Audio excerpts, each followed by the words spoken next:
Are you there?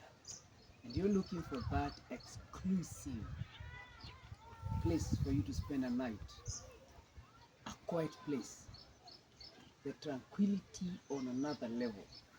This is a place to just come and chill. Whether you're traveling to the north, whether you're traveling to Nairobi, this is your place to call home. Come, let me show you something inside. It's a small cozy unit with an open plan kitchen here.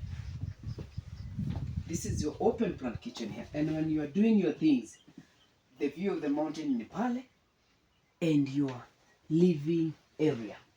And on this place again, you have the opening to the outside deck. Mahali unajiangalilia kamsitu kidogo, and again the Mount Kenya. Ukija tena hapa hivi unaingia kwa bedroom vizuri tena.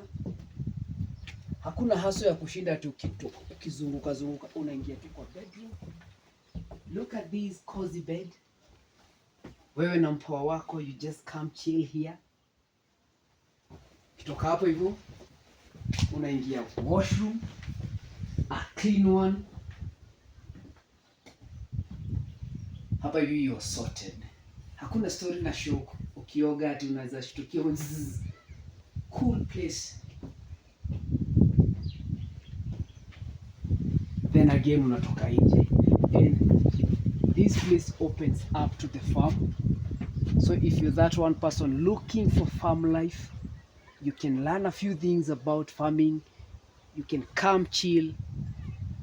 Whether you want to access Mount Kenya, Olpajeta, this is your place.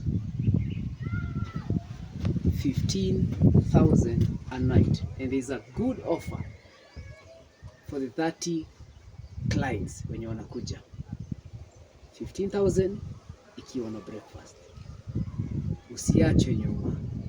Sio tu kulala kwa apartments. There is the cottage life. There is the cabin life. Imagine umekaa tu kwa fireplace, umetulia. Wewe na mpoa wako ni story, ama ukiwa solo. For those who does solo trips, this is your place. Just come spend a night here, relax, reset, replan, everything.